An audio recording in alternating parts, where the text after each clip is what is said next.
When it comes to doing graphic design projects, it really helps to know how to do badges. So badges can be standalone logos, or they can be stickers on products or package designs.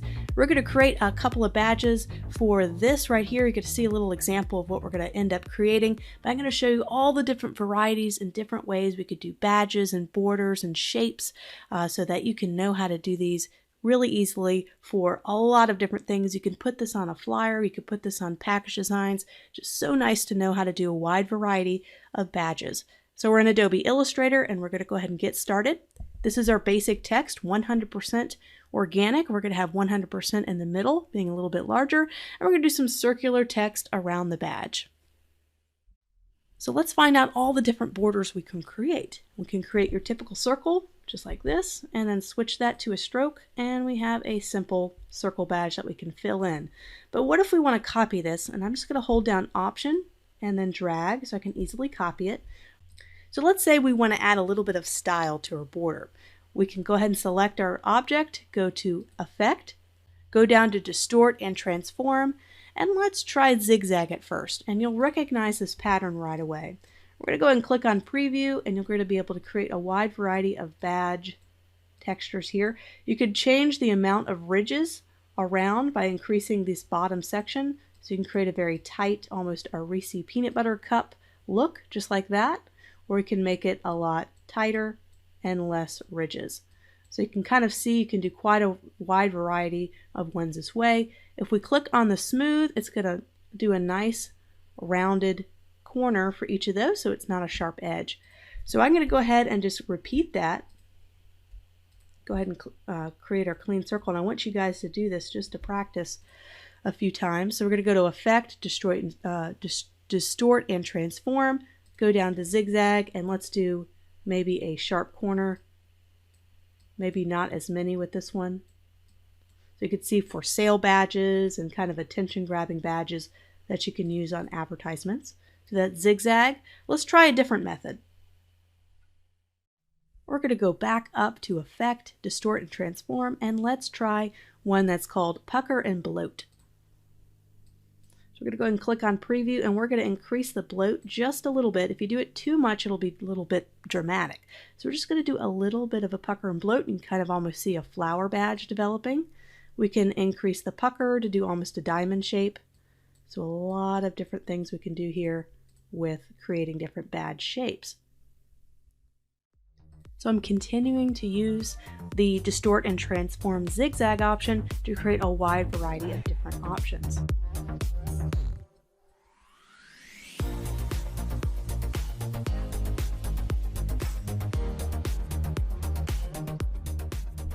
So with badges, you can go ahead and flip this to a fill, and we can drag in our text on top in white, and that could look just fine.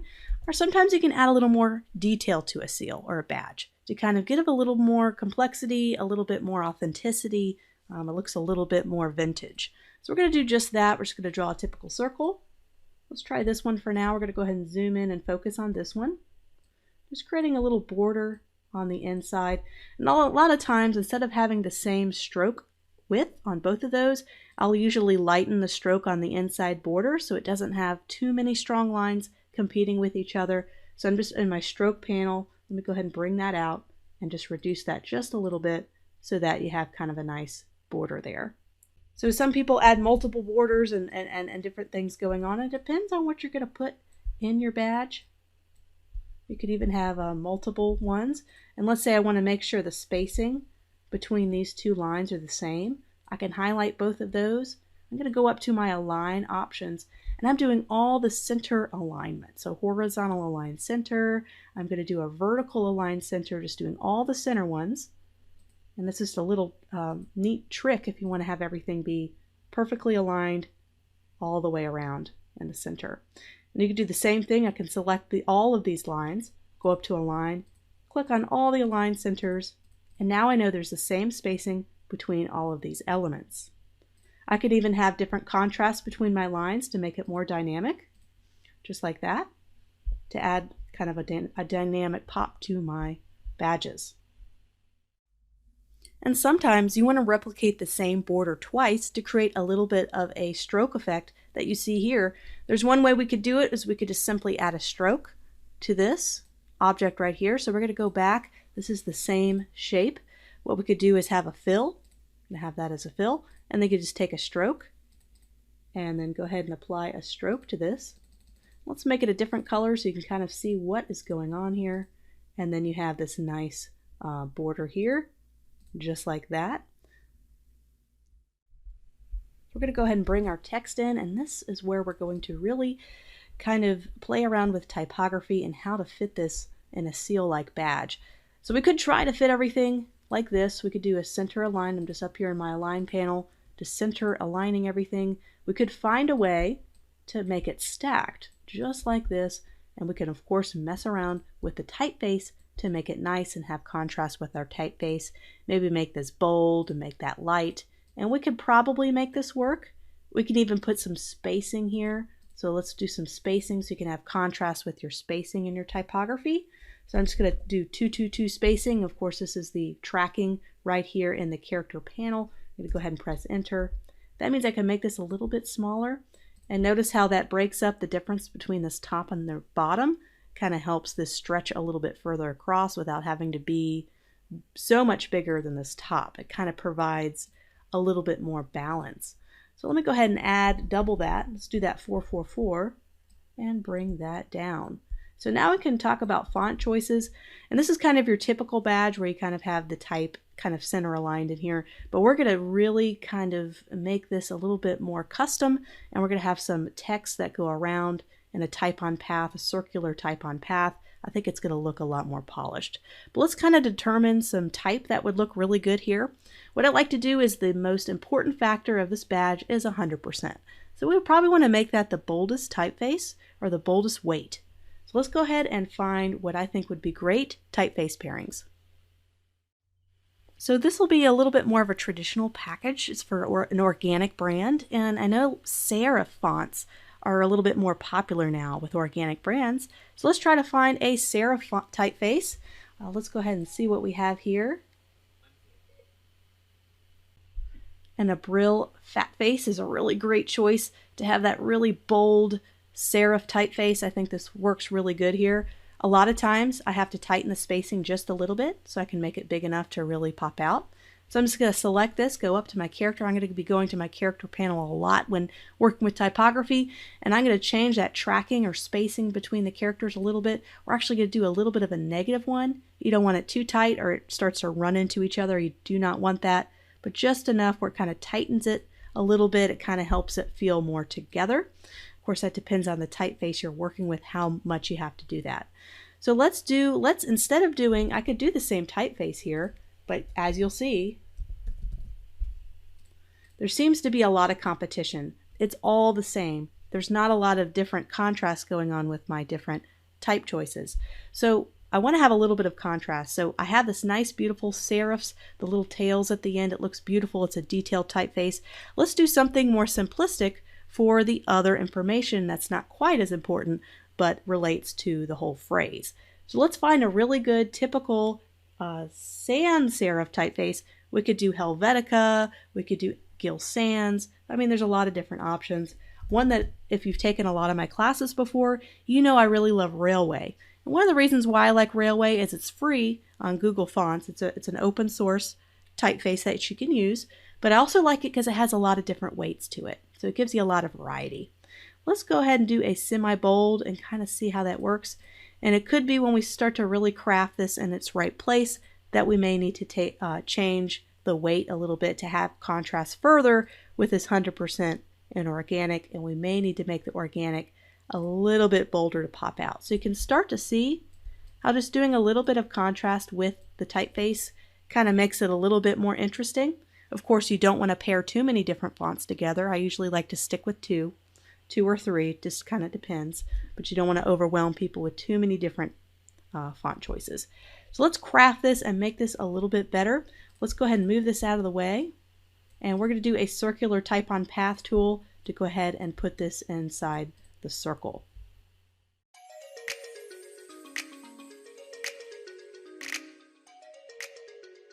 And we're going to use the type on path tool to have the type kind of go in a circular direction. If you already know how to do this, great, go ahead and skip by this section. But for those who really want to lessen how this works, let's go ahead and grab a circle. And this is going to be where the type is going to lie. So we're going to just flip that to stroke. Let's make it a little bit skinnier. And this is going to be where the type will go along the stroke or the path. So we're going to go ahead and click and hold down on our type tool, and we're going to have this special type on path tool. We're going to go ahead and click on that. We're going to click anywhere we want, but we usually want to start where we want the type to begin. So we want to have 100% go across the top. So let's go ahead and click somewhere around here. So now we're just going to copy our 100%. Go ahead and paste it in here. And let's go ahead and add a little bit more spacing here so it kind of stretches a little bit more across the seal. I don't want to make it bigger and have it stretch because obviously it's getting way too crowded. So a lot of times my fix for that is to add a little bit more of that tracking or spacing between the characters. So let's go ahead and add 200 and leave it at that. We could also spin this so we can get it to line up. Sometimes I like to grab a rectangle tool and just kind of make sure they line up properly. So I'm seeing right here, I need to just spin that just ever so slightly to get that to match on either side. Right, so how do we do it the opposite way? And this is a little tricky for those who don't know how to do it. If you already know how to do it, great, you're ahead of the game. But this can be a little bit tricky. So what I want to do is, and I've done a lot of client work where I've done seal work and logos where we have text on the top and text on the bottom. And a lot of times at first I would just spin it around and then have the type. But no one wants to have upside down type. I could tell you that much. They want to be able to read it correctly. So a trick to do that, to get it to be on the inside of the line instead of on the outside of the line or the path. So we're going to go ahead and look for a special symbol here. So we're going to move all the way down here to the right till you can see a little icon. This is always a little bit tricky to get it to happen, but if you just kind of slowly move your arrow over, it's usually toward the right of the type. You're going to see that little arrow, see the arrow with the line? We're going to click that and hold, and then we're just going to keep holding until it goes on the inside of the line, and we're going to release. And so now we have type that is readable, it's not upside down, and it can fit nicely on the bottom. We may need to make it a little bit bigger. So now let's go ahead and copy and paste our organic type and spin it around to where we need to have it. And we just do a quick check and make sure it lines up good. The O and the C line up. We don't want to have it be uneven. And now we're going to need to kind of noodle around with this to kind of get the sizing right and maybe add some design elements to make it look a little bit more polished. So a lot of times I like to look for empty white spaces that might be a little bit too big. So in this case, this is a pretty open gap with not a lot going on visually, and same here. So what can we do to kind of add something visually interesting to tie everything together so you don't have these big wide empty gaps?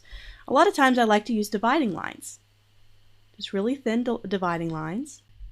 And I don't like to make them too thick because then it becomes too strong of an element and takes away from the most important part of this, which is your type. And you always got to remind yourself, what's the most important part of any design? That's what needs to stand out. If anything else is competing with it, make it smaller, make it a different low contrast color. Find ways to always make sure the focal point stays the focal point, in this case 100%. So I like to make it kind of short, just a little element, little design element that we can add to kind of put something in that area, kind of breaks up all that white text. That's why dividing lines are so useful in layout design and when you're working with large blocks of type. As you can see here, these little dividing lines just really kind of help that piece kind of break it up a little bit. So we can always make sure we're centered aligned. So I'm going to select all of these objects and select all of our type. We could just drag and select everything at this point because we want everything to be nice and center aligned. So I'm just going to go up to my align area and go ahead and do a horizontal align center. And so now I know everything is aligned properly. So now we can change a few things. I think this might be getting really close to the edge. And also this is a really thick outline. We could just reduce that just a little bit so that thick outline does not compete with the 100%. So now what I want to do is just kind of make this a little bit smaller. I don't want to have it get too close to the edge because then it starts to look a little, makes people anxious when type is too close to an edge. or there's not enough margin. You don't want the viewer to be anxious.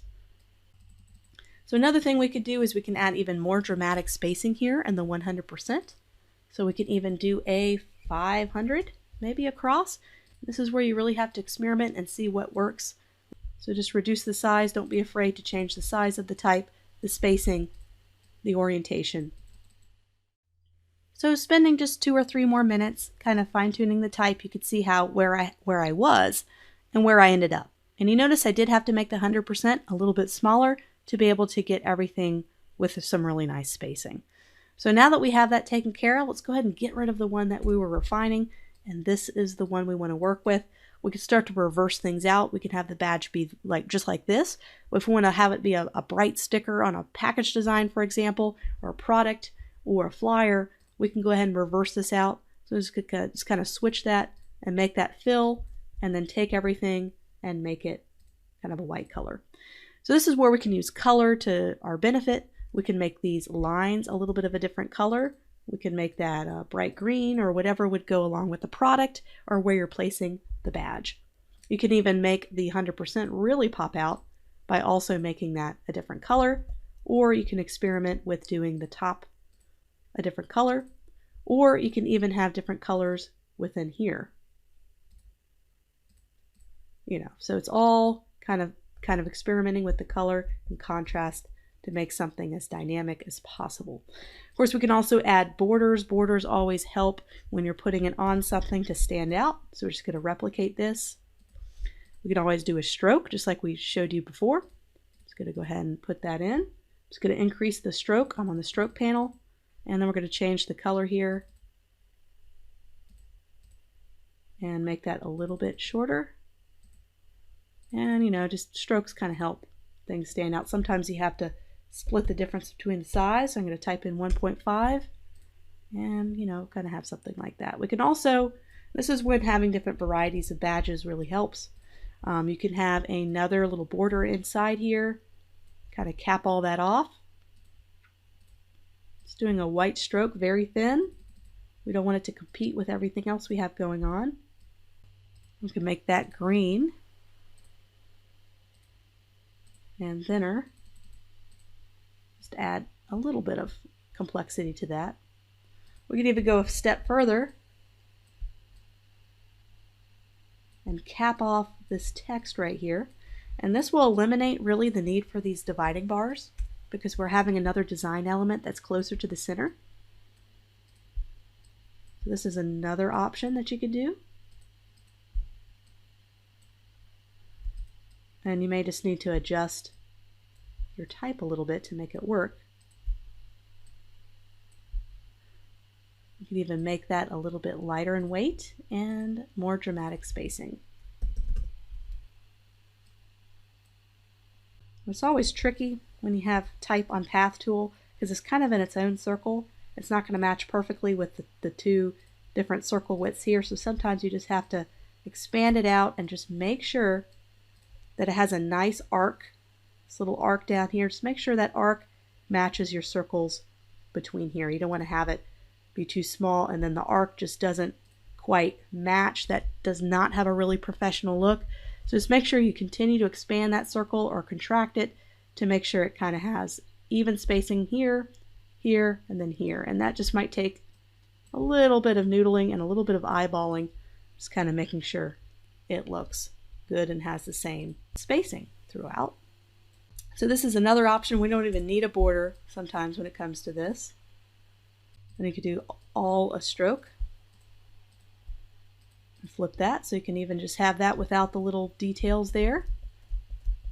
Or we could go back to what we had, make this outside one just a little bit thicker. So there we go. See, notice how I think before the lines were a little bit too thin. And when you zoom out on something, those thin lines tend to disappear. So a lot of times I will thicken it up a little bit, just so when I do the zoom test, and make sure all the elements are intact. So sometimes thickening up your lines is not always a bad thing.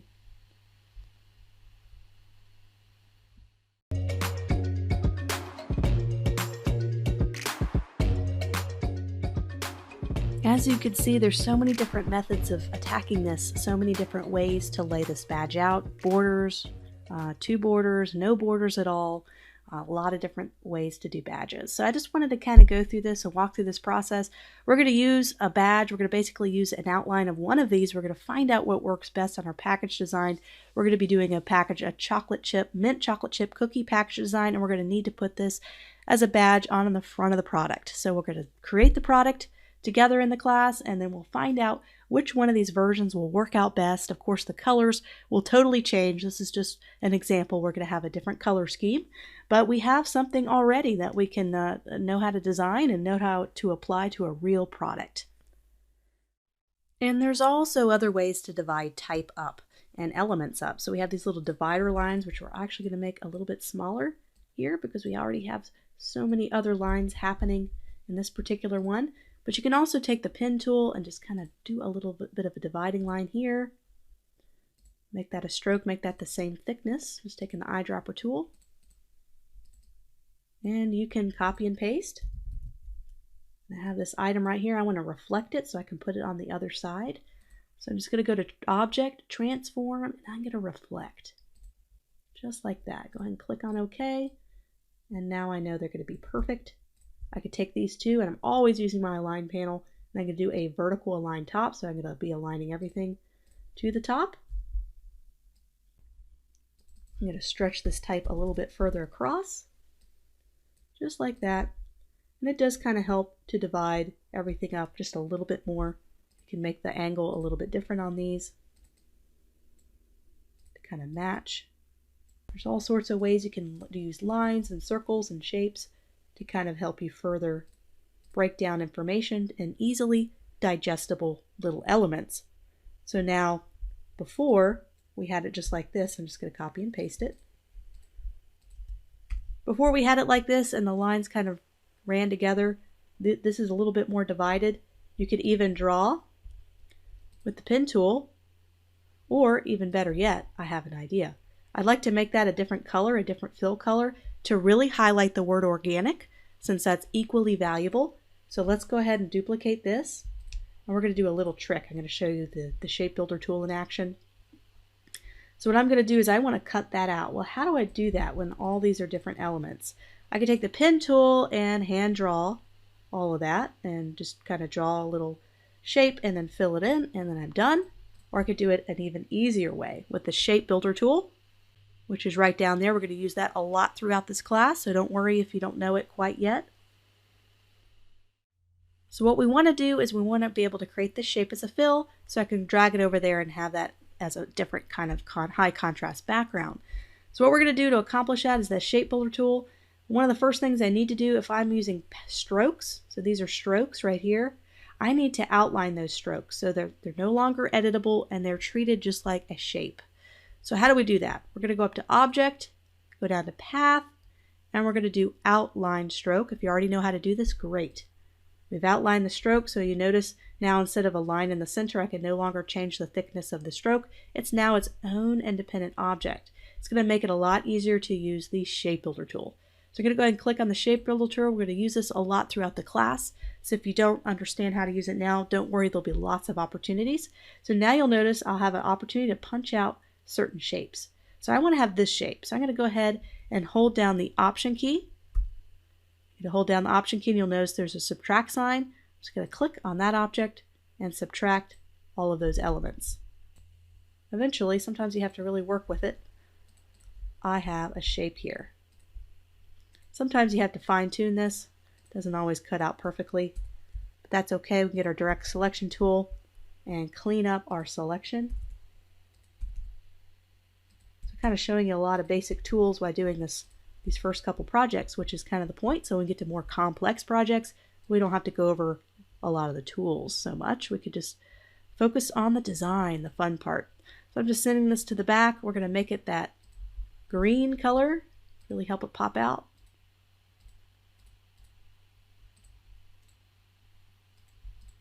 And so that is an option as well. We can fill in the circle with green. I mean, so many different combinations. And what I want you to do is I'm going to task you with a student project. And that's going to be, and I'm going to go ahead and give you this as a downloadable resource, so you have some of these shapes available. You have some of these already available to look at to kind of see how I have everything laid out. I think that's important. I got feedback from a lot of students who appreciate more downloadable files, so this class is going to be full of those. So go ahead and download this. I want you to create your own badge. I want you to create a series of badges, all with different variations, use of color, different stroke lines, different thickness, ones with borders, ones without borders. I want you to try some with dividing lines, some without, some with circular text, and some that are not circular text. So you could just do straight text inside the badge. Play around with the edges. You could do the Reese cup jagged style. You could do a smooth style. You could just do a plain circle.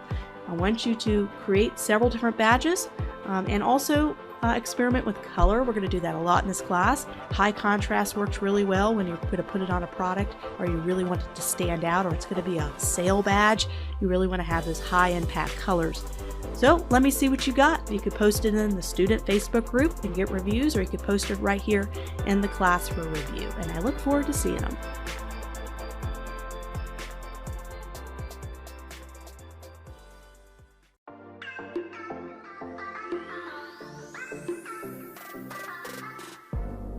Another quick, fun project we're going to do is a logo design project. We are going to be doing the package design. We've already kind of done a seal or badge graphic for that, but now we need a mock company to be the company that produces our fake package design cookie product. So it's Farm to Table Food Company, and we're going to pretty much whip this up fairly quickly just to have an idea or just to have a logo to use on our mock product. So this will be a good chance to practice some of those basic Illustrator tools. Some of you guys are coming at this at the very beginning level. Some of you guys already have a little bit of experience. So as we move through the class, things are going to get way more advanced. So hang tight if you kind of already know some of these familiar tools. So the first thing we want to do is we want to recreate this fork. And so we can just grab the pen tool and create a fork. If we're really good at illustration, we can do that. But if that's not really our strong suit, sometimes we need some inspiration photos to go on. So I'm on Google and I just Googled fork. And we're just going to use this as inspiration. We're not going to copy the fork. We're just going to trace the fork and add our own unique flair to the fork. We're just going to be creating a silhouette, a very simple version that we can use for the logo. So let's go ahead and find a fork that we think would match an organic farm brand or farm to table brand. So it's going to be not a fancy fork, but kind of a basic fork. So that looks like a pretty basic fork, so we're going to use that. Make sure we credit everybody that we use here. We're not going to be copying the photo. We're just going to be taking a quick little screenshot so we can get a little inspiration from the photo, just the shape. We're really just looking for a shape. So you can pick any fork right here. That seems like a nice farm style fork. So we're going to grab our pen tool here. So we get to practice our pen tool a little bit. Hopefully you guys are already kind of aware of the very basics of the pen tool. So when it comes to things that are symmetrical, so things that are going to be basically a reflection from left to right, I like to draw half of the fork and then just copy, reflect, and join the objects together. So in this case, I don't have to draw the entire fork. I'm just going to draw half of it. So I'm going to start right here in the center point. Make sure I'm pretty close to the center. I'm just going to click and hold and make sure I have everything. And I'm just going to go to view. I'm going to take off snap to pixel, snap to grid. Just going to remove all those because sometimes they can get in the way when you're doing really fine work. So I'm going to do a nice rounded area here. So what I can do is I can grab the curvature tool. I love the curvature tool. So now I'm going to click in the middle and just drag up to get a nice rounded top there. Switch back to the pen tool and let's keep going down the fork. Click in the middle and create a point and then click back. Once again, I can do the same thing. And what I'm doing, I'm going to flip the stroke so I can see my stroke a little bit better. Reduce the stroke size. I'm going to grab that curvature tool and add a little bit of a soft point there to the fork. And I can also go back with the curvature tool and kind of soften any edges. I can also get the direct selection tool and soften it, or add a new curvature tool point and soften it that way. So just kind of a combination of curvature tool and pen tool to get more natural curves. We're going to add our own unique flair to this fork once we're done sketching the first half of it.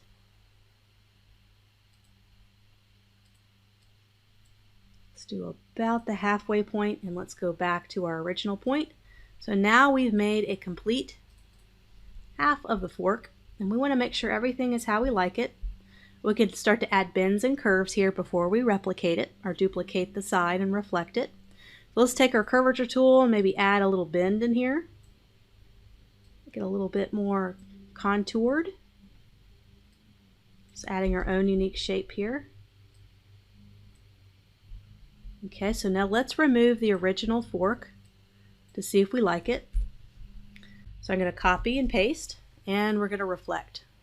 So I'm going to Object, Transform, and just going to do a quick reflect and do a preview to make sure it reflects properly. It just saves us a lot of time. We could do it manually and trace the whole thing and be done, or we could just kind of cheat a little bit and have our little fork. So once we're happy, we can go ahead and join these shapes together because right now they're two separate objects. So I'm going to select all of them. I'm going to grab that shape builder tool. I'm going to go ahead and click on that, and I'm just going to click and drag and select both elements, and boom. Now they are fused as one object and have a nice sexy looking fork that I can use for our logo. So now I have kind of a logo fork, and let's do some simple typography work. We're not going to spend a whole lot of time with this logo design. I have a logo design mastery course if you really want to dive super deep into logo design. It's its own beast. So we're going to bring in some of these type. We're going to need farm to table and then food company. So a couple things we can do here. Let's go ahead and start to lay this out. So farm to table, and a lot of times when I have a word that's not as super important and we have a pretty long company name here, a lot of times I like to make the less important words just a little bit smaller, just to kind of give it a little bit more balance. And then we have food company. So this needs to be in a different typeface, because if I do that, it's all the same. And so it all reads as one big block. And food company really is kind of, it's like ink. It's kind of its own little thing. It's farm to table, food company. So we want to make this a different typeface. Let's stick with what we've been using. Let's do a typical railway. We could do a railway light or just a regular railway. And let's make this a little bit different from up top. First of all, let's make it smaller. And then we can go to character and we can wind the spacing here a little bit. Maybe do more dramatic spacing and make it a little bit smaller. So you notice how having a little bit of contrast that kind of starts to help break down all the type in the logo. And another thing we could do, just studying kind of rustic vintage kind of looks, I noticed they kind of treat company a little bit different. And I'm actually just going to copy and paste this on its own layer. And I've noticed sometimes they'll make it a little bit smaller, kind of stick it out here, and put a little dividing line underneath. I just thought that looked really nice, kind of a ode to the rustic style that you see. And I might need to make that a little bit thicker so it stands closer to the same weight as food and company. So now this looks a little long and awkward with the fork, so let's find a way to put the two up here and tuck table right under there to make it more of a concise, condensed logo. We can make this fork here on the side, make all this the same color, maybe like a lighter gray, can look kind of neat and rustic instead of a very stark black. So let's do some similar treatment to this too. Do some dividing lines here, just adding a little vintage flair, little dividing elements to make it look really good. So a couple things we could do is make sure everything is aligned evenly here. We can always pop into the grid and make sure things are aligned up. Or just for the sake of this kind of quick project, we can just eyeball it. And also another thing, we can make sure the F. So right now, if we align the F to the F on the top, it can look a little strange. Even though this F, this is all aligned down here, it just seems like this empty space kind of just makes it look a little uneven. So this is when you do have to do some of your own adjustments, and you have to just manually put it under the T. And then now I'm making sure the O on the right is matched up. And I could probably just tighten that just a little bit right there. So now that looks a little bit better, I think, is you're kind of embracing that gap instead of trying to fight against the gap where it was over here. Just a little small thing. And since we have a little extra space here, we can have that 2 kind of tuck in there a little bit, kind of has a nice little space carved out for the 2. And there we go. So that's just a quick little logo. I think maybe the spacing here is a little too tight. So I'm just going to kind of bring this down just a little bit. Just giving that a little more breathing room. And bringing the bottom of the fork to align with the bottom of the F. Just little small things we can do to make it good. And another thing we can do is we can add a little more spacing to this as well. So we can make food just a little bit smaller. So I go over a lot more logo design stuff in my Logo Design Mastery course, which is a great deep dive into logo design. But for what we're doing now, we're doing lots of different projects. I want this to be part of a much bigger project. I think we'll be happy with what we have here. So let's say we want to add a little rustic flair to this. There's a couple things we can do. We can soften the typeface a little bit. And what we need to do is we need to right click and we have to create outlines on our type. So when we create outlines on our type, it's going to outline it. So now we'll be able to edit all the fine little corners. So we right clicked, we created outlines. So now we're going to just we're just going to select farm. And I'm going to grab the direct selection tool and I'm going to be able to soften and round the corners just a little bit. So you could do it a lot or a little bit. We're just going to do a little rounding of the corners, just helps to soften the type. And I'll show you what it looks like before. So this is before. You have very sharp edges. And this is a very organic vintage brand, so let's just soften it just a tad. And notice the difference. I think it looks a lot better this way. Softening all the corners and the type. Nothing dramatic here. Little tiny softening of the corners. So I think that adds a little softness to it. And now we're going to add a little bit of texture to the logo design. We can even round the edges with this little item here, little dividing line. See, that just looks a little more polished, doesn't it, compared to this? And sometimes you want to use sharp edges. It depends on the brand and the company you're doing, but this one needs nice, soft, rounded items. So just making sure that aligns properly.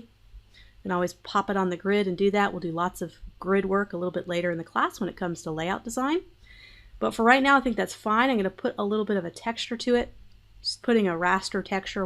We can always do a vector texture. But for right now, we're just going to do a quick little raster texture. I have this resource, and I'll put the link in here for you guys to have. It's Spoon Graphics Washed and Worn Textures. I think these look really cool. We're going to bring these in. I'm going to bring in number 6. So I'm just bringing in number 6. And you can use any texture that you want. And I'm just going to paste it in here. Of course, it's gigantic. So I'm going to make it a lot smaller. And we're going to basically apply a layering mask to this. So we're just going to bring the text, what we want to do. We want to group all that together. Bring this in front. We're going to select everything. And we're going to apply our layering mask. So to apply a layering mask, we're going to get our transparency panel out. I know we're going over a lot of tools, and some of you guys know these already. Some of you guys have never seen these before. So I'm going to try to go at a moderate pace when I go through all these tools. So I have everything selected, and I'm going to click on Make Mask. So it's going to be making a transparency mask. It's going to apply the texture on top of it. You can invert it to do the opposite if you want to put this on a dark background, or unclick Invert Mask. I think it'll look really good right here on a white background. So if you ever wanted to release it, you just click on Release and then it's back to normal. Or we can click Make Mask. So that's how you do apply textures. You could also do that with vector textures as well. You don't have to use, this is just a JPEG. So if you scale this to a large poster, it might blur a little bit. So you can always do the same thing. You would grab a vector graphic or vector grunge texture and do the same thing, and it'll work just the same. With vector, I do find vector textures do slow down computers quite a bit, so that's why I used a simple JPEG in this case. there's our logo. It, you know, looks a little different than the one I did before. That's okay.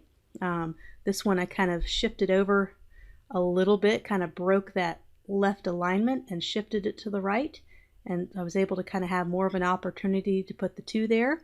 So that looks good too. You kind of have this nice space there that kind of helps this fork breathe a little bit, or, you know, you can kind of do the straight alignment I did there.